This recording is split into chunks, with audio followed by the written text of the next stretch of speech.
నమస్తే, welcome to Kakatiya TV focus.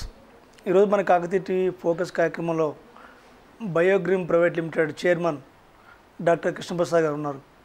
ముఖ్యంగా ఇటీవల పరిణామాలను గమనిస్తే, ప్రధానంగా అంతర్జాతీయంగా పరిణామాలను గమనిస్తే మాత్రానికి సెకండ్ వేవ్ వస్తుందంటున్నారు. అసలు ఈ పరిస్థితులు గల కారణాలు అంటే ఇప్పుడు సార్ మాటలు తీసుకుందాం. ముందుగా మీకు good morning sir. Good morning అండి. సార్ బాగున్నారు సార్? మీరు ఇప్పుడు బాగున్నారు సార్. అందరం బాగుండాలి, అందరం బాగుండాలి. సర్వే జనా సుఖినో భవంతు. Thank you sir. సార్, ఈ మధ్యన అంతర్జాతీయంగా మనం పరిస్థితులను గమనిస్తే మాత్రానికి ఈ కరోనా వల్ల సెకండ్ వేవ్ వస్తుందంటున్నారు. దీనికి గల కారణం ఏంటి సార్? ఆల్రెడీ సెకండ్ వేవ్ అనేది కొన్ని దేశాల్లో కనపడటం మొదలెట్టింది. ఓకే.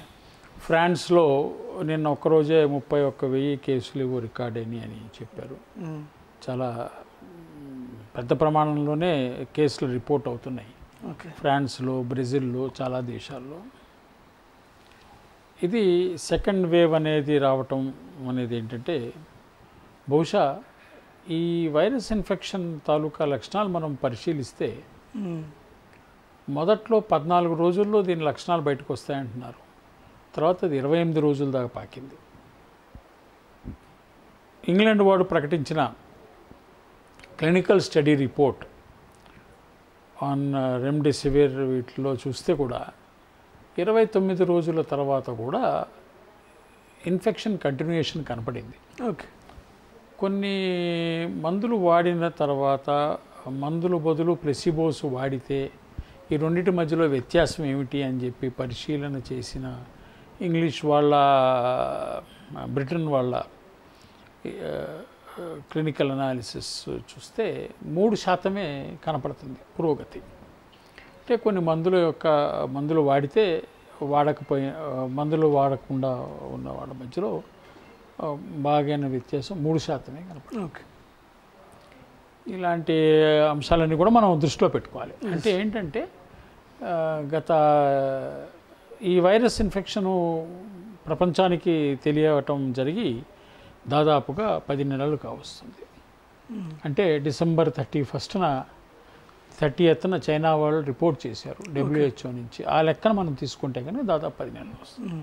10 నెలల్లో కూడా ప్రపంచవ్యాప్తంగా వైరస్ ఇన్ఫెక్షన్ని అరికట్టడం అనే క్రమంలో మరి సక్సెస్ అనేది ఇంకా కంప్లీట్గా కనపట్టలేదు. దానికి ఉదాహరణ ట్రంప్ గారికి చేసిన ట్రీట్మెంట్లో మనకి వాళ్ళు ఇచ్చిన స్టేట్మెంట్స్ అన్నింటిలో ఏంటంటే, ఇంకా ప్రూఫ్ కానీ ఎస్టాబ్లిష్ కానీ డ్రగ్స్ కాంకాక్షన్ ఇచ్చాము అని చెప్తున్నారు. కానీ ఆ మాట అన్నారు అంటే అర్థం ఏమిటంటే, ఇంకా పరిశోధన కంప్లీట్ కాలేదు అనేది ఒక అర్థం. ఓకే. ఇకపోతే ఈ 29 రోజులు 30 రోజుల దాకా కూడా ఈ ఇన్ఫెక్షన్ కంటిన్యూ అవుతుంది అన్నప్పుడు అంతర్లీనంగా ఇన్ఫెక్షన్ కంటిన్యూ అవుతుంది. గత 10 నెలల్లో మనం గమనించిన ఇంకొక అంశం ఏమిటంటే, ఈ ఇన్ఫెక్షన్ వచ్చి కోలుకున్న వాళ్ళు ఉన్నారు. అంటే ఇన్ఫెక్షన్ వచ్చిన వాళ్ళందరూ చనిపోలేదు కదా, 3%, 4%. సత్యమా వాళ్ళందరూ కోలుకున్నారు. కోలుకున్న వాళ్ళందరిలో కూడాను వివిధ ఆర్గాన్స్, అంటే లంగ్ ముందు ఎఫెక్ట్ అవుతుంది, తర్వాత లివరు, కిడ్నీ, అబ్డోమిన్, ఇట్లా హార్ట్, వీటన్నీ ఎఫెక్ట్ అవుతున్నాయి. అంటే చాలా యాంటీబయాటిక్స్, యాంటీవైరల్ డ్రగ్స్ వాడిన వాళ్ళకి హార్ట్లో ఇంపైర్మెంట్, కార్డియక్ ప్రాబ్లమ్స్ వస్తున్నాయి. లంగ్లో ఈ వైరస్ ఒక స్కార్ వదిలేస్తుంది. సో లంగ్లో ఫుల్ ఫ్లెడ్జ్డ్ లంగ్ కెపాసిటీలో పనిచేయట్లా. అంటే ఇన్ఫెక్షన్ వచ్చి తర్వాత కోలుకున్న తర్వాత కూడా నార్మల్ జీవనం అనేది అందరికీ సాధ్యం కావట్లేదు. కరెక్ట్. 100కి 100 పాళ్ళ 90%, 80% అనేది స్టాటిస్టిషియన్స్, ఎపిడెమియాలజిస్టులు మాట్లాడాల్సిన అంశాలు. అవన్నీ కూడా జరగాలి, సైమల్టేనియస్గా జరగాలి. సరే, మనం ఈ శతాబ్దంలో దీన్ని టెక్నాలజీ ఎరా అని చెప్పుకునే కాలంలో కూడా ఇంకా మనం ఆ స్థాయిలో పురోగతి సాధించలేకపోతున్నాం అనేది మనం అందరం అర్థం చేసుకోవాల్సిన అంశం. అంటే కొన్ని అంశాలు ఏమవుతాయంటే, మనం చాలా గొప్పగా చెప్పి ప్రగల్భాలుగా కూడా తేలుతూ ఉంటాయి. అంటే చెప్పకూడదా అంటే చెప్పాలి. చేయవు, ఎందుకంటే చెబితేనే కదా చేయడానికి ముందుకు వచ్చేది. కరెక్ట్. అవకాశాలు వెతకాలి, చెప్పాలి, చేయాలి. అంటే వాటిలో కొంచెం ఇబ్బందులు ఉన్నాయి. మరి ఏమున్నాయి అనేది అది సంస్థలు, ప్రభుత్వాలు, మనకి అంతుపట్టని శక్తులు వాళ్ళందరూ, వాళ్ళకున్న ఆసక్తి ఏమిటి అనేది మనం పరిశోధన చేయడం కన్నా సమస్యను పరిశోధన చేయడం బెటర్ అని నా అభిప్రాయం. సార్ ఇలాంటి దశలో సెకండ్ వేవ్ తాలూకా లక్షణాలు కనపడుతున్నాయి. కరెక్ట్. ఈ సెకండ్ వేవ్ బహుశా అంతర్లీనంగా ఉండిపోయిన ఇన్ఫెక్షన్ మళ్ళీ విజృంభణ జరుగుతుంది అనేది అర్థమవుతుంది. అంటే అసిమ్టమాటిక్ క్యారియర్స్ ఎక్కువైపోవటం వల్ల ఈ అసిమ్టమాటిక్ క్యారియర్స్ దగ్గర నుంచి ఫ్రెష్ కేసెస్ రికార్డ్ అవటం అనేది జరుగుతుంది. అవును. అంటే దీన్ని బట్టి మనకి ఏమర్థం అవుతుందని అంటే హర్డ్ ఇమ్యూనిటీ అనే పదాన్ని మనం చానాళ్ళు వాడాం. ఏదో హర్డ్ ఇమ్యూనిటీ వచ్చి మనల్ని అందరినీ కాపాడుతుంది అని. దాని లక్షణాలు అయితే కనపట్లేదు. మరి దాని మీద ఇంకా చాలామంది శాస్త్రవేత్తలు పనిచేస్తున్న వాళ్ళు దాని సంగతి చెప్పాలి. నాకైతే ఇంకా దాని తాలూకా లక్షణాలు కానీ ఆ ప్రాసెస్ కానీ కనపట్ల. చూస్తున్నాం, ప్రజలు చాలామంది మాస్కులు లేకుండా తిరుగుతున్నారు. పబ్లిక్ ట్రాన్స్పోర్ట్ సిస్టమ్ జరుగుతుంది, కానీ రోగాలు అలాగే ఉన్నాయి. అంటే రోగగ్రస్తులైన వాళ్ళు తగ్గుతున్నారా అంటే తగ్గట్లేదు. ఈ జబ్బు వల్ల చావులు తగ్గుతున్నాయంటే తగ్గట్లేదు. ఏ తగ్గట్లేదు. అంటే రిపోర్ట్ ఎన్ని అవుతున్నాయో మన దేశంలో మనకు తెలియదు, కానీ విదేశాలలో మాత్రం ప్రమాదకరమైన పరిస్థితి ఇంకా నెలకొనే ఉందని మనం అభిప్రాయపడాలి. ఇక ఇది పరిస్థితి.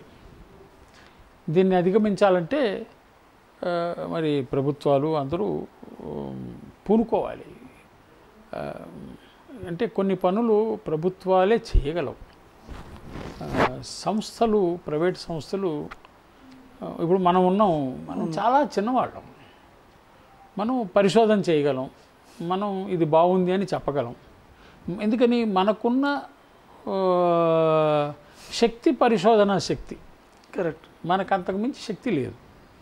సో ఈ పరిశోధన అనేది కూడా ఈ కార్యక్రమంలో చాలా పెద్దదే అని నా అభిప్రాయం. ఎందుకంటే 10 నెలలైనా చాలామంది ఇంకా ప్రయత్నాల్లోనే ఉన్నారు, పరిశోధనలోనే ఉన్నారు. మనం ఒక అడుగు ముందున్నామని అభిప్రాయం. దీన్ని శాస్త్ర పరిజ్ఞాన పరిధిలో మనం చేసిన పరిశోధనలు, మనకు ఉన్న ఫలితాలు చూస్తే మనం దాదాపుగా 1000 మంది పైన ప్రొఫిలాక్టిక్గా చూడటం జరిగింది. 1000లో మనకి ఒక 25 మందికేమో ఇన్ఫెక్షన్ వచ్చింది. అది కూడా చాలా మైల్డ్ సిమ్టమ్స్, 3వ రోజు తగ్గిపోయింది. సో 1000 మందిని మనం ప్రివెంటివ్ కేర్లో చేసినప్పుడు అందులో 25 మందికే వచ్చింది. అది కూడా 3 రోజులు తగ్గిపోయిందని అంటే మనం ప్రివెంటివ్ కేర్లో బాగానే ఉన్నాము అనేది మనకు ఒక అభిప్రాయం. ఓకే. మనం పాజిటివ్ కేసెస్ ఒక 100 మందిని చూడటం జరిగింది. 100కి 100 సివియర్ కేసులు, మైల్డ్, మోడరేట్ అన్ని కేసులు ఉన్నాయి. అందులో అన్ని కేసుల్లో కూడా మనం విజయం సాధించాం. Congratulations sir. Okay.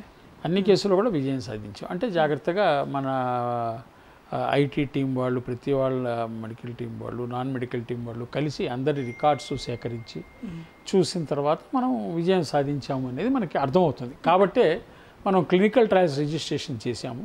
Okay. Ethical కమిటీకి కూడా రిపోర్టు అన్నీ ఇచ్చాము. ఈ 2-3 రోజుల్లో మన క్లినికల్ ట్రయల్స్ ప్రారంభం కావాలి. ఓకే. మనం సిఆర్ఓని కూడా అపాయింట్ చేసాము. ఆల్ఫామెడ్ అనే సిఆర్ఓని అపాయింట్ చేసాము. వాళ్ళు బాంబేలో ఒక హాస్పిటల్, హైదరాబాద్లో ఒక హాస్పిటల్తో మాట్లాడుతున్నారు. మనం క్లినికల్ ట్రయల్స్ ప్రారంభం చేస్తున్నాం. 2-3 రోజుల్లో క్లినికల్ ట్రయల్స్ అంటే మనం యాక్చువల్గా అయితే మనం food licensed product, food based product, nutraceuticals మనం క్లినికల్ ట్రయల్స్కి వెళ్ళక్కర్లేదు. ఓకే. చాలామందితో మాట్లాడాం. కొంతమంది కంపెనీల యజమానులతో మాట్లాడాను నేను. రీపర్పస్ డ్రగ్స్ చేస్తున్న యజమానితో కూడా మాట్లాడాను. వాళ్ళందరూ కూడా దేశవ్యాప్తంగా 100 మందితో ట్రయల్స్ చేస్తున్నామండి, మేము ప్రయత్నం చేస్తున్నామన్నారు. మనం 100 మంది ఆల్రెడీ దాటాం. అయినా మనం మళ్ళీ క్లినికల్ ట్రయల్స్ మళ్ళీ 135 మందికి చేద్దామని ప్రయత్నంలో ఉన్నాం. బహుశా సఫలీకృతం అవుతామని భావిస్తున్నాను. సార్, మన ప్రొడక్ట్స్ ఉన్నాయి కదా, ఇప్పుడు అంతర్జాతీయంగా చూస్తే కరోనా కేసులు పెరిగిపోతున్నాయి. అంటే జనం కూడా భయపడట్లేదు. మరి దీన్ని ఎలా చూడాలి సార్? అంటే మీరు జనం భయపడట్లేదు అనే ఆస్పెక్ట్ ఒకటి అంటే ఉంది. వచ్చిన వాళ్ళకి వస్తుంది, ట్రీట్మెంట్ తీసుకుంటారు, కొంతమంది చనిపోతారు. ఆ వచ్చిన వాళ్ళకి మాత్రానికి భయం ఎక్కువ వస్తుంది. ఫోబియా అంటే ఇది కరోనా ఫోబియా కూడా ఎక్కువ పట్టుకుంటుంది. దీనివల్ల చాలామంది ప్రాణాలు కోల్పోయే పరిస్థితులు ఉన్నాయి. దీన్ని ఏమంటారు? మనం మొదటి రోజు నుంచి చెప్తున్నాం భయపడకండి అని. మీకు గుర్తుండొచ్చు, మీరు గతంలో తీసుకునే ఇంటర్వ్యూలో కూడా నేను అందరికీ విన్నవించడం జరిగింది భయపడకండి అని. ఎస్. ఎక్కడ దాకా దీని మీద ప్రయోగం చేసాం మనం. నేను స్వయంగా కరోనా పాజిటివ్ కేసుతో ఒకే రూమ్లో ఒకే కారులో 4 రోజులు ఉండి, పగలు రాత్రి ఉండి ఆ పేషెంట్ ఆరోగ్యాన్ని బాగు చేసి ఎలాంటి పీపీఈ కానీ ఎలాంటి మాస్క్ కూడా వేసుకోకుండా నేను చేశాను. ఎందుకని చేశానంటే మనం మొదటి నుంచి ఓ మాట చెప్తున్నాం, తల్లిదండ్రులను వదిలేయకండి, రోడ్డును పాలు చేయకండి, అంటే మానవ సంబంధాలు చెడగొట్టుకోకండి, నీ వల్ల నాకు రోగం చచ్చిపోతానేమో అనే దానికి వెళ్ళకండి, మందులు తీసుకుంటూ అందరం చక్కగా ఉండటానికి ప్రయత్నించేయని విన్నవిస్తున్నాం. అంటే ఆ విన్నవించడం వేరు, మనం అంటే ప్రవచనాలు చేసేటప్పుడు ప్రాక్టీస్ చేయకుండా మాట్లాడటం మంచిది కాదనేది నా అభిప్రాయం. అందుకని నాకు అవకాశం దొరికింది. ఒక ఆప్తమిత్రుడికి జబ్బు చేసింది అంటే మనం ఎవరితో ఎవరిని పడితే వాళ్ళని వాళ్ళని చేయలేం కదా, దగ్గర నుండి చూడలేం కదా, మనకంటూ పరిధులు కొన్ని ఉన్నాయి. ఒక ఆప్తమిత్రుడికి జబ్బు చేసినప్పుడు అవకాశమే అనుకున్నాను, ఇది ఒక అవకాశం, మన మందులు ఎంత నిలబడతాయి అనేది కూడా తెలుస్తుంది, కరెక్ట్, అతనికి వైద్యం చేసే క్రమం నడుస్తుంది. నేను ఈ ప్రేమ అభిమానాలని చంపేసి మానవ సంబంధాలని నాశనం చేయొద్దు అని సమాజానికి బతిలాడుతున్నప్పుడు అదేదో నేను ప్రాక్టికల్గా ఎంత దగ్గరగా చేయగలిగితే అంత మంచిది అని ప్రయత్నం చేయటం జరిగింది. ఆ ప్రయత్నంలో సఫలీకృతం అయ్యాం. అంటే దీన్ని బట్టి అర్థమయ్యేది ఏంటంటే భయం అక్కర్లేదు, మనం మందులు బాగానే పనిచేస్తున్నాయి, మనం రోగాన్ని నయం చేయగలము, ధైర్యంతో నయం చేయగలము అనేది మనకు ఒక నమ్మకం ఏర్పడింది. ఏర్పడింది కాబట్టి మాట్లాడుతున్నాం. కరెక్ట్. అంటే ఏదైనా కానీ లోతులోకి మనం వెళ్లకుండా ఒడ్డు నుండి మాట్లాడటం వేరు, ఈత కొట్టి మాట్లాడటం వేరు. సో ఈత కూడా ఒడ్డున మాట్లాడటం ప్రవచనాలు కావు, చేసాం. ఇకపోతే మీరు ఇందాక అన్నారు ప్రజలు మాస్కులు ధరించట్లేదు, బయటకు వచ్చేస్తున్నారు, చనిపోయేవాడు చనిపోతున్నాడు, బతికేవాడు బతుకుతున్నాడు అనుకుంటున్నారు ఏంటి అని. ఇక్కడ మనం అర్థం చేసుకోవాల్సింది ఏంటంటే ఆర్థిక పరిస్థితి అతలాకుతలం అయిపోయింది. ప్రపంచంలో దాదాపుగా 80-90% మంది ప్రజలు రెక్కాడితే కొని డొక్కాడని వాళ్ళు ఉన్నారు. భారతదేశాన్ని, పాశ్చాత్య దేశాల్ని మనం గనక గమనిస్తే పాశ్చాత్య దేశాల్లో డబ్బు దాచుకోవటం అనేది లేదు. అక్కడ ఎకానమీ సేవింగ్స్ ఎకానమీ కాదు, అది క్రెడిట్ ఎకానమీ. అంటే నేను పనిచేస్తాను, నాకు జీతం వస్తుంది అనే నమ్మకం మీద అప్పు చేసి కూడా బతుకుతూ ఉంటాడు మనిషి. మన దేశంలో మొదటి నుంచి కూడా పొదుపు పథకాలు ఉన్న దేశం మంది. కానీ ఎంత పొదుపు ఉన్నా ఎంత చేసినా ఎన్ని రోజులు ఉంటుంది పొదుపు నిలువ? ఎక్కువ రోజులు నిల్వ ఉండదు. తర్వాత చాలామందికి మిడిల్ క్లాస్లోకి రావటం జరిగింది. మిడిల్ క్లాస్లోకి వచ్చిన తర్వాత హాస్పిటలైజేషన్ అనేది ఒక కంపల్సివ్ ఆస్పెక్ట్ అయింది. ఈ కంపల్సివ్ ఆస్పెక్ట్ అయినప్పుడు ఏంటంటే హాస్పిటల్ నిర్వహించడం అనేది మనం అర్థం చేసుకోవాలి. అక్కడ పనిచేసే స్టాఫ్ అందరికీ వాళ్ళు పీపీఈ కిట్లు ఇవ్వాలి. ఎన్విరాన్మెంట్ రోజుకి 4 సార్లు వాళ్ళు స్టెరైల్ చేయాలి. అంటే ఒక పేషెంట్ని ట్రీట్ చేయాలి అంటే నార్మల్ పేషెంట్ని ట్రీట్ చేయడానికి, కోవిడ్ పేషెంట్ని ట్రీట్ చేయడానికి హాస్పిటల్కి ఖర్చులో బోలెడు వ్యత్యాసం ఉంటుంది, చాలా ఖర్చు ఉంటుంది. సో ఆ ఖర్చు మరి పేషెంటే ఇవ్వాలి కదా. ఎంతమంది పేషెంట్లు ఆ ఖర్చు భరించగలుగుతున్నారు? భరించలేకపోతున్నారు. బయటికి ఏంటంటే హాస్పిటల్కి వెళ్తే ఇల్లు ఒళ్ళు 2 గుల్లవుతున్నాయి అని అంటే వాళ్ళు ఏం చేయగలరు? మనం ఎవరిని ఒకళ్ళని దూషించేటప్పుడు వాళ్ళకున్న పరిమితులు ఏమిటి, పరిస్థితులు ఏమిటి, ఇవి కూడా మనం గమనించాల్సిన అవసరం ఉంది. అందుకని మేమైతే చాలామందిని ఇళ్లలో ఉండి ట్రీట్మెంట్ చేసుకోమంటున్నాం. ఎందుకంటే మీరు ఇంకొకళ్ళు మీకోసం ఖర్చు పెట్టాల్సిన పని లేదు, మీరు ఆ ఖర్చు భరించాల్సిన పని లేదు. ఇప్పుడు ఎలాగుంటుందంటే ఖర్చు అనేది మనం భోంచేస్తాం, మన భోజన వసతులకి మన ఇంట్లోకి మనకు అయ్యే ఖర్చు, మనం ఒక వ్యక్తి భోజనానికి ఒక పూటకి మన ఇంట్లో ఖర్చులు 20 రూపాయలు అవుతాయి అనుకుందాం. హోటల్లోకి వెళ్ళినప్పుడు మనకి 20 రూపాయలు అయింది, ఇతను 30 రూపాయలు తీసుకుంటే పర్లేదు కానీ 100 తీసుకుంటున్నాడని మనం బాధపడతాం. మనం అర్థం చేసుకోవాల్సిన అంశం ఏంటంటే మనకే 20 రూపాయలు అయితే అతనికి అద్దె, మనకి భోజనం పెట్టడం అనేది అతని వ్యాపారం, ఆ అద్దె ఖర్చు మన మీద ఒక 5 రూపాయలు అవుద్ది. ఎలక్ట్రిసిటీ బిల్లు మన మీద ఒక 3 రూపాయలు అవుద్ది. తర్వాత ఈ 30 రూపాయలు తేవడానికి బ్యాంక్ అప్పు మరో అప్పు ఉంటుంది, అప్పు మీద వడ్డీ ఉంటుంది. సో అతని ఖర్చు 50 రూపాయలు అవుద్ది. అంటే మనకి 20 అయ్యేది అతనికి 50 అవుద్ది. ఎప్పుడు కూడా వ్యక్తికి ఇన్స్టిట్యూషన్కి తేడా అది. ఎందుకంటే ఇన్స్టిట్యూషన్ వేరు, వ్యక్తి వేరు. జబ్బు వచ్చినా రాకపోయినా మనం ఆ ఇంట్లోనే ఉంటాము, అదే భోజనం చేస్తాం, అక్కడే ఉంటాం. సో జబ్బు వల్ల మనకు వచ్చిన ఇల్లు వసతిలో ఎక్కువ ఖర్చు కాదు, కానీ హాస్పిటల్కి వెళ్ళినప్పుడు హాస్పిటల్ ఖర్చు ఎక్కువ అవుతుంది. దాన్ని కూడా మనం గుర్తించాల్సిన అంశం ఉంది. అంటే మనం సాధారణంగా ఏమనుకుంటాం అంటే చాలా ఖర్చు అయిపోతుంది హాస్పిటల్కి వెళ్తే అని. కానీ మరి హాస్పిటల్ నిర్వహణ చేయాలంటే వాళ్ళకి మరి అవన్నీ ఖర్చులు ఉంటాయి కదా. ఆ ఖర్చులన్నీ మరి ఎవరు భరించాలి? పేషెంటే భరించాలి. ఇది ఒక పరిస్థితి. పోతే వైద్య విధానం అంటారా, వైద్య విధానంలో ప్రూవన్ వైద్య విధానం ప్రపంచవ్యాప్తంగా కనపడినప్పుడు ప్రెసిడెంట్ ట్రంప్ లాంటి వాడికే అన్ప్రూవన్ కంకాక్షన్స్ ఇచ్చాము అని అమెరికన్ వైద్యులు ప్రకటించినప్పుడు మనం గగ్గోలు పెట్టడంలో అర్థం ఉందని నేను అనుకోను. అంటే ప్రపంచం అంతా ఒక పద్ధతిలో ఉంది, మనం అదే పద్ధతిలో ఉన్నాం.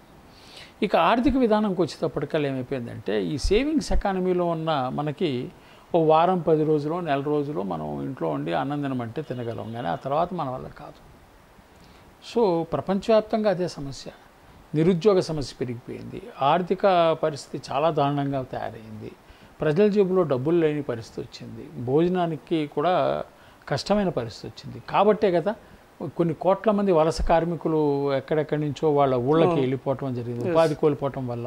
15 రోజులు అంటే మీరు గమనించండి, మార్చి 24న ప్రకటిస్తే ఏప్రిల్ 2, 3 తారీఖుల్లోనే ఉధృతంగా ప్రయాణం మొదలైంది. అంటే వారం రోజులు ప్రజలు నిలబడలేకపోయారు అని అంటే, వారం రోజులకు కూడా సరిపడా వాళ్ళ దగ్గర భోజనానికి డబ్బులు లేవు అనే పరిస్థితి వచ్చింది అని అంటే మన పరిస్థితి ఏంటి, ఆర్థిక పరిస్థితి ఏంటి అనేది మనకు అర్థం చేసుకోవాలి. కాబట్టి ఇవాళ కొన్ని దేశాలు, పెరు అనే దేశం ప్రకటించేసింది, మేము టూరిజం ఆంక్షలు ఎత్తివేస్తున్నాం, ఎవరైనా మా దేశం రండి, వచ్చి టూరిజం చూడండి అని చెప్పి. ఆస్ట్రేలియా వాళ్ళు ఈ కరోనా వైరస్ వచ్చిన తర్వాత ఒక విమానం వేసి విమానంలో తిప్పుతాము టూరిస్ట్ ప్లేసెస్ అన్నీ అని చెబితే 5 నిమిషాల్లో బుక్ అయిపోయిందంట. 5 నిమిషాలు. దాని రేటు కూడా చాలా పెంచినా కూడా 5 నిమిషాలు బుక్ అయిపోయిందంట. ఇలాంటివన్నీ కూడా కనపడతా ఉన్నాయి. అంటే టూరిజం సెక్టర్ అనేది చాలా బలమైన సెక్టరు. దాదాపుగా ఈ సెక్టర్ యొక్క ఎకానమీని మనం కనుక పరిశీలిస్తే $10 ట్రిలియన్ ఎకానమీ 2019లో. $10 ట్రిలియన్ ఎకానమీ 2019లో ఉన్న టూరిజం సెక్టర్. ఎందుకంటే టూరిజం సెక్టర్ ఒక పెద్ద సెక్టర్. ఈ సెక్టర్లో విమానయాన సర్వీసులు, లోకల్ ట్యాక్సీలు, లోకల్ రెస్టారెంట్లు, హోటళ్ళు, గైడ్లు, అంటే ఆర్గనైజ్డ్ అన్ఆర్గనైజ్డ్గా మనం కనుక గమనిస్తే $10 ట్రిలియన్ ఎకానమీ దాదాపుగా 500 మిలియన్ ప్రజలు, లేదా 500 మిలియన్ ప్రజలు అంటే 50 కోట్ల మంది నుంచి 100 కోట్ల మంది దీని మీద, 50-60 కోట్ల మంది దీని మీద ఆధారపడి ఉన్నారంటే ప్రపంచ జనాభాలో 10% మంది ప్రజలు టూరిజం సెక్టర్ మీద డైరెక్ట్ ఇండైరెక్ట్గా ఆధారపడి ఉన్నారు. అంత పెద్ద ఎకానమీ ఈ సంవత్సరం 890 బిలియన్ ఎంతో రికార్డ్ అయింది. అంటే 1 ట్రిలియన్ కూడా అంటే 10% కూడా దాటల. సో దానివల్ల ఎంతమంది ఉద్యోగాలు కోల్పోవటం అనేది జరిగింది. దాన్ని ఓపెన్ అప్ చేసే క్రమం చిన్న చిన్న దేశాలు తట్టుకోలేని పరిస్థితులు చేస్తున్నాయి. చాలా దేశాలు ఎంత పేదరికంలోకి వెళ్ళిపోయాయి. అర్జెంటీనా గురించి మన రిపోర్ట్ చదివితే పేదరికం పరాకాష్ఠలో ఉంది, 90% మంది పేదరికంలోకి వెళ్ళిపోయారు. పేదరికంలోకి వెళ్ళిపోయిన తర్వాత భోజనం కరువు అయిపోయిన తర్వాత అంటే మానవత్వము, మానవ పరిణతి అన్నీ దెబ్బతింటాయి. దీన్ని మరి తట్టుకోవాలి, దీన్ని నిలబడటం చాలా కష్టం. ఎందుకంటే దేశాలు అడుక్కునే స్థితికి వస్తే మనం గమనించాలి, మన ఆర్థిక విధానం కనుక మనం అర్థం చేసుకుంటే, ఒకప్పుడు ఈ ప్రపంచం అంతా కుదేలైనప్పుడు, మొదటి ప్రపంచ యుద్ధం జరిగిన తర్వాత కుదేలైనప్పుడు ఎకానమీని బూస్ట్ చేయాలి, ప్రజలందరినీ బాగు చేయాలి, అందరి జేబులో ₹2 రావాలి అన్నప్పుడు కీనీషియన్ మోడల్ ఆఫ్ ఎకనామిక్స్ అనేది వచ్చింది. అదేంటంటే ప్రభుత్వాలు ప్రజలందరికీ ఏదో విధంగా ఉపాధి కల్పించాలి, కల్పించాలి, ఆ పని వల్ల అభివృద్ధిలోకి రావాలి. ఈ కీనీషియన్ మోడల్ అనే దానికి ఇతిహాసంగా ఇది మనకు అర్థమయ్యేది. మనం హైదరాబాద్ వాళ్ళం కదా, నేను హైదరాబాద్లో పుట్టాను, నా హైదరాబాద్. మన హైదరాబాద్ వాళ్ళందరికీ మనకి ఇష్టమైన భోజనం బిర్యానీ. మనం ఎక్కడికి వెళ్ళినా ప్రపంచవ్యాప్తంగా ఇవాళ ఎక్కడికైనా వెళితే హైదరాబాద్ అనగానే వాడు మనల్ని బిర్యానీతో గుర్తిస్తాడు, హైదరాబాదీ బిర్యానీ అంటాడు. వాడికి హిందీ రాకపోయినా తెలుగు రాకపోయినా, అంటే ఏ దేశం వాడైనా హైదరాబాదీ బిర్యానీ అంటే మనకు ఆ బిర్యానీ అనే పదం మనకి ఒక ఐడెంటిటీ లాగా, చార్మినార్ లాగా బిర్యానీ మనకు ఐడెంటిటీ అయింది. ఈ బిర్యానీ చరిత్రను నేను పరిశోధన చేశాను. అసలు బిర్యానీ ఏమిటి అని ఎందుకని చెప్తున్నానంటే, ఒకానొకప్పుడు కరువు వస్తే అవధ్ అంటే ప్రస్తుతం అయోధ్య, అవధ్ నవాబు ప్రజలందరికీ ఉపాధి కల్పించాలి, ఈ కరువులో వీళ్ళు చచ్చిపోకూడదు అని ఊళ్ళల్లో చెరువులు తవ్వండి, ఊళ్ళల్లో రోడ్లు వేసుకోండి, ఈసారి వర్షం వస్తే ఆ నీళ్లు దాచిపెట్టుకోవడానికి చెరువులు గుంటలు అన్నీ తవ్వండి అని చెప్పి కార్యక్రమం ఇచ్చి దానికి తిండి గింజలు డబ్బులు ఏవో ఇచ్చాడు. ఇది ఎలా జరుగుతుందో చూద్దామని తను పరిశోధనకి వెళ్ళాడట, పరిశీలనకి వెళ్ళాడు. మారువేషంలో వెళితే, అంటే నేను అక్కడ చదివింది చెప్తున్నా, ఓకే, ఎందుకంటే ఇది 200-300 సంవత్సరాల క్రితం సంగతి. వెళితే ఒక శ్రామికుల వాడలోకి వెళితే ఆ వాడలో ప్రతి ఇంటి బయట పొయ్యి పెట్టి ఉందంట. పొయ్యి మీద గిన్నె మూత మీద బొగ్గులు. ఈయన అడిగాడంటే ఏంటిదంతా అని. అంటే ఏం లేదండి, వీళ్ళందరూ పొద్దున్నే వెళ్ళిపోతారు, వ్యవసాయ కార్మికులు. ఇప్పుడు మీరు ఇచ్చిన పని ఉంది కదా, చెరువు తవ్వే పనికి పొద్దున్నే రాత్రి మిగిలిన సర్ది తినేసి వెళ్ళిపోతారు. పొద్దున్నే వెళ్ళిపోయి పని చేసుకుని సాయంత్రంకి వస్తారు. సాయంత్రం వచ్చినప్పుడు స్నానం చేశాక కూర్చుని భోంచేస్తారు. అంటే మధ్యాహ్నం సాయంత్రంది కలిపి ఒకేసారి చేసి పడుకుంటారు. అది చక్కగా వేడిగా ఉండాలని వీళ్ళు కొత్తగా కనిపెట్టారండి ఈ పద్ధతి అన్న. ఏంటి అంటే బియ్యము, కూరగాయలు, వాళ్ళు మటను అన్నీ కలిపేసి ఒక గిన్నెలో వేసేసి మసాలాలు వేసేసి గిన్నెని సన్న మంట మీద పెట్టి దానిపైన కూడా 4 బొగ్గులు వేసి ఉంచుతారు. వచ్చిన దాకా కూడా అది ఉడికి వేడిగా ఉండాలి. పొద్దున పెట్టి పనికి వెళ్ళిపోయి సాయంత్రం వస్తారు. సాయంత్రం వచ్చాక స్నానం చేసి వేడి అన్నం తిని పడుకుంటారు. ఆయన మారు వేషంలో ఉన్నాడు కదా, ఆయన కూడా ముద్ద అడిగాడు, తిన్నాడట. చాలా రుచిగా అనిపించిన తర్వాత ఆ రోజు చెప్పాడంట, ఇస్కో షాహీ దస్తరఖాన్ మే షామిల్ కియా జాయే. అంటే అప్పటి నుంచి ఇది రాయల్ ఫుడ్లోకి మారిపోయింది. శ్రమజీవుల ఫుడ్ రాయల్ ఫుడ్లోకి మారింది. అంటే కీన్స్ కన్నా ముందే మన దేశంలో ప్రజల్ని రకరకాల ఉపాధి కార్యక్రమంలో నిలబెట్టి వాళ్ళ ఆర్థిక పరిస్థితిని మెరుగుపరిచి తద్వారా రాష్ట్ర ఆర్థిక పరిస్థితిని మెరుగుపరుచుకునే కార్యక్రమం మన ఫ్యూడల్ వ్యవస్థలో కూడా ఉందనేది ఈ కథ ద్వారా మనకు అర్థమవుతుంది. ఓకే, అక్కడ నుంచి ఈ మధ్యకాలంలో గత 30-40 ఏళ్లలో వచ్చిన ఆర్థిక దృక్పథంలో వచ్చిన మార్పు, గ్రీన్స్పాన్ ఫ్రైడ్మన్ ఎకానమీలో వీళ్ళు ఏమన్నారంటే market is the panacea for all ills. అంటే ప్రభుత్వానికి సంబంధం లేదు, అంతా మార్కెట్ చూసుకుంటుంది అని వదిలేసినప్పుడు దాని తాలూకా దుష్ఫలితాలు మనం అనుభవిస్తూ వస్తున్నాం. 2008లో జరిగిన ప్రపంచ ఆర్థిక కుదేలు తద్వారా చాలామంది దుబాయ్ లాంటి దేశాల్లో కార్లు ఇళ్ళు వదిలి పారిపోయారు. చాలా చోట్ల మనకు తెలుసు విడాకుల దాకా వెళ్ళిపోయారు.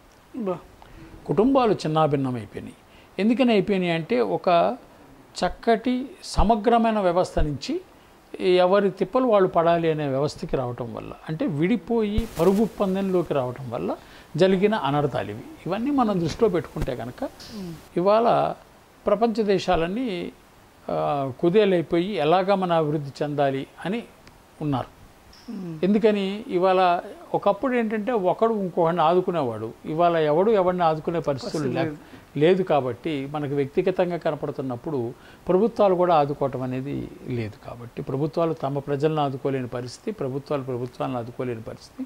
ఈ పరిస్థితుల్లో ఆర్థిక వ్యవస్థ కుదేలైపోయి దెబ్బతిన్నప్పుడు మనిషి 4 రోజులన్నా అన్నం తిని బతుకుతాము, రోగంతో అయినా చస్తాము, ఆకలితో అయినా చస్తాము అన్నప్పుడు రోగంతో చూడడానికే ప్రిఫరెన్స్ ఇస్తాడు తప్ప ఆకలితో చూడడానికి ప్రిఫరెన్స్ ఇవ్వడు. మనం అర్థం చేసుకోవాల్సిన అంశం ఇది. మనం అద్దాల మేడలో నుంచి రోడ్ల మీద పరిస్థితిని పరిశీలన చేసి మాట్లాడకూడదు. మనం రోడ్డు మీదకి వెళ్ళి వాళ్ళ గుండెల్లోకి వెళ్ళి వాళ్ళ గుడిసెల్లోకి వెళ్ళి వాళ్ళ పరిస్థితిని మనం అర్థం చేసుకుంటే మనం మాట్లాడగలం. రోగంతో అయినా చస్తాము, ఆకలితో అయినా చస్తామన్నప్పుడు రోగంతో చూడడానికి ప్రిఫరెన్స్ ఇస్తారు. ఇలాంటి దశలో రోగాన్ని జయించడానికి మనం అందరం చదువుకున్న వాళ్ళము, శాస్త్రవేత్తలము, ప్రభుత్వాలు, ప్రైవేట్ సంస్థలు అందరం కంకణం కట్టుకోవాలి. ఎందుకనంటే మనం ఆకలి తీర్చే పరిస్థితులు లేవు, రోగంతో యుద్ధం చేసే పరిస్థితులకు మనం ఉన్నాం. ఈ వైపు మనం ప్రయాణం చేయాల్సిన అవసరం ఉంది. ప్రజల్ని ఆర్థిక పరిస్థితుల్ని, ప్రజల ఆర్థిక విధానాన్ని, ప్రజల ఆకలిని నిలబెట్టే స్థాయిలోకి మనం వెళ్ళాల్సింది. ఈ దిశ తప్పదు, మరి ఈ దిశలో ప్రయాణం తప్పదు. ఈ దశలో ప్రయాణం చేస్తున్నప్పుడు మనం శాస్త్ర సాంకేతిక పరిజ్ఞానం మీద దృష్టి ఎక్కువగా కేంద్రీకరించి మనం సమస్యకి పరిష్కారం వెంటనే వెతకటం చాలా అవసరం. మన మందులు అయితే పనిచేస్తున్నాయి. ఇప్పుడు మనం క్లినికల్ ట్రయల్స్ కూడా మొదలెట్టాం. అవి కూడా సక్సెస్ అయిపోతే చాలా చౌకగా మనం వైద్యం చేసిన ఘనత మనకు దక్కుద్ది. అంటే 2-3 వేల రూపాయలు రోగ నిరోధక శక్తిని పెంచేసి 7-8 వేలలో రోగం వచ్చిన వాడికి నయం చేసే పరిస్థితి. అంటే 10,000-17,000 లోపల మనం కనుక చేయగలిగామనుకోండి, చాలామంది వాళ్ళ పని వాళ్ళు చేసుకుంటారు. అంటే లేకపోతే ఏమవుతుందంటే ఇంతమందిని ప్రభుత్వాల వల్ల కాదు, ఇంతమందిని పోషించడం అనేది. నిజాయితీగా మాట్లాడుకుందాం. అంటే ఎవళ్ళు భగవంతులు కారు, మనం అంతా మానవ మాత్రులం. అంటే రాష్ట్రపతి, ప్రధానమంత్రి, ముఖ్యమంత్రి ఏ స్థాయిలో ఉన్న వ్యక్తి అయినా కూడా ప్రణబ్ ముఖర్జీ గారు చనిపోయారు. అంటే ఏ స్థాయిలో ఉన్న వ్యక్తి అయినా మానవ మాత్రులు, మనకంటూ మానవ పరిమితులు ఉంటాయి. మనం ఒక వ్యక్తి దగ్గర నుంచి ఆశించేటప్పుడు అతని పరిమితిని కూడా గుర్తించాల్సిన అవసరం ఉంది. అది గుర్తించకుండా మనం చనిపోయారు, దీనికి హెల్త్ మినిస్టర్ జవాబు చెప్పాలి అని అంటే ఏం చెప్తాడు ఆయన? ప్రపంచంలో అందరూ చనిపోతున్నారు కదా. ప్రణబ్ ముఖర్జీ అంతటా ఆయన మరి చనిపోయాడు. అందుకని ఇక్కడ జవాబుదారీతనం అనే దిశ కన్నాను మనం పాజిటివ్ ఆస్పెక్ట్లో ఆలోచించాలి. అంటే ప్రభుత్వం ఒక అడుగు వేస్తుంది అంటే మనం కూడా 2 అడుగులు వేసి ఏమంటే కలిసి ఇలా చేద్దాం అని చెప్పడంలో తప్పులేదు. మా కంపెనీ నుంచి అయితే మేము ప్రభుత్వానికి ఎల్లవేళలా చెప్తూనే ఉన్నాం, మేము పరిశోధన ఇది చేసామండి, చేస్తున్నామండి, ఇలాగా ఈ రిజల్ట్స్ వచ్చాయి, ఇప్పుడు ఇది చేస్తున్నామని చెప్తున్నాం. ఇప్పుడు వాళ్ళు మమ్మల్ని పట్టించుకోవట్లేదు అని అంటే మేము ఆ స్థాయిలో ఇప్పుడు ఏనుగుని పట్టించుకుంటారు కానీ చిన్న పిచ్చుకుని పట్టించుకోరు కదా. అంటే ఏనుగు స్థాయిలో ఉంటే మమ్మల్ని పట్టించుకుంటారు. పేషెంట్లు ఉంటారు కదా, పబ్లిక్ పట్టించుకోవాలి వాళ్ళు. అంటే ఎవడో పట్టించుకోలేదనేది అని చెప్తున్నారు వాళ్ళు. ఏదైనా పెద్ద సమస్యలు, డబ్బులు వచ్చే వాళ్ళకి ఏదో ఇప్పుడు వాళ్ళ లాభాలు వాళ్ళకు ఉంటాయి, దాంట్లో పెద్ద సమస్యలు అంటే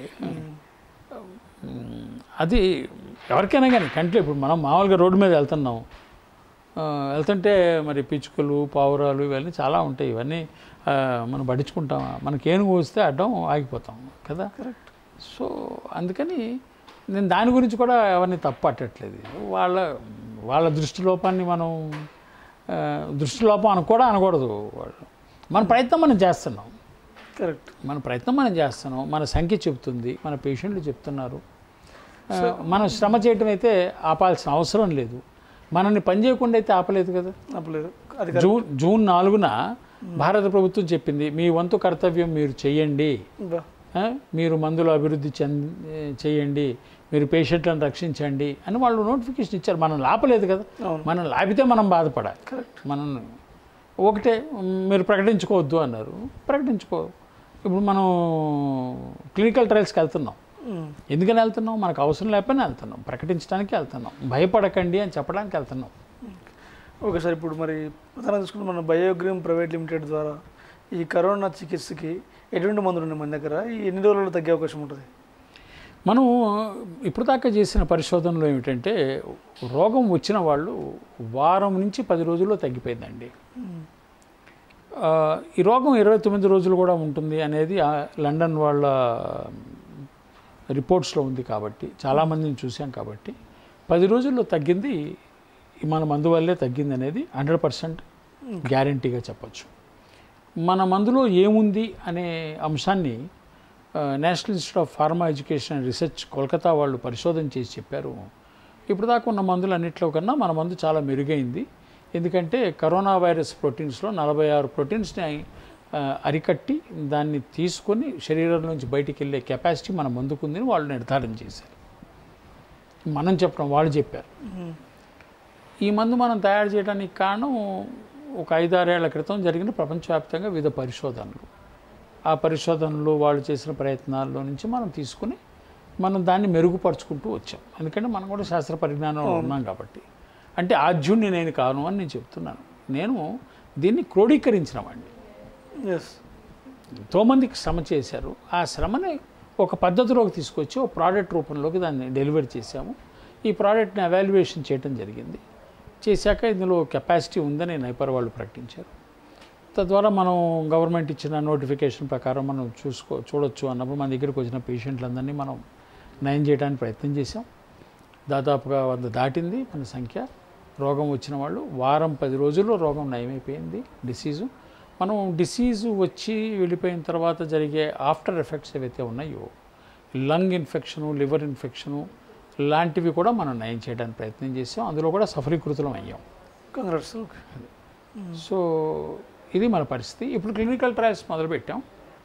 సో క్లినికల్ ట్రయల్స్ ప్రారంభిస్తున్నాం. కాబట్టి అలోపతిక్ స్టైల్లోనే క్లినికల్ ట్రయల్స్ ప్రారంభిస్తున్నాం. ఈ క్లినికల్ ట్రయల్స్ సక్సెస్ రిజల్ట్ కూడా నెలాఖరికి నవంబర్కి వచ్చేస్తుంది. వచ్చినప్పుడు దాన్ని మనం ప్రకటించి అడ్వర్టైజ్మెంట్ చేసి కూడా మనం చెప్పడానికి సిద్ధంగా ఉన్నాం.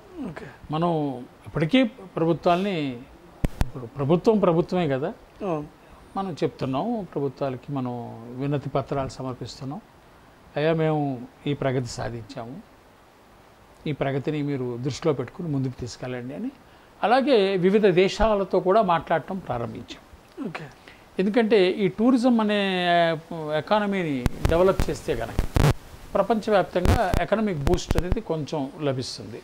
అంటే ఒక 30 కోట్ల మంది, 20-30 కోట్ల మంది కనుక ఉపాధి లభించగలిగితే ప్రపంచవ్యాప్తంగా దాని ప్రభావం మన దేశంలో కూడా ఉంటుంది. కాబట్టి దానికి కావాల్సిన సంప్రదింపులు కూడా మాట్లాడటం, విదేశీ ప్రభుత్వాలతో మాట్లాడటానికి మన బృందం మాట్లాడుతుంది. మన మేనేజ్మెంట్, మన సపోర్టింగ్ చేసే బృందాలు వివిధ దేశాల ప్రతినిధులతో, ప్రభుత్వాలతో సంప్రదింపులు ప్రారంభించడం జరిగింది. మీరు టూరిజం వ్యవస్థని నిలబెడతాము అని అంటే మేము మీ అందరికీ తక్కువ రేట్లో మందులు ఇచ్చి అక్కడ మేము కాపాడటానికి ప్రయత్నం చేస్తాం. ఎందుకనంటే ఇంకా వ్యాక్సిన్ గురించి చర్చలు జరుగుతున్నాయి. వ్యాక్సిన్ వస్తుందని అంటున్నారు, టైం పట్టుద్ది అంటున్నారు.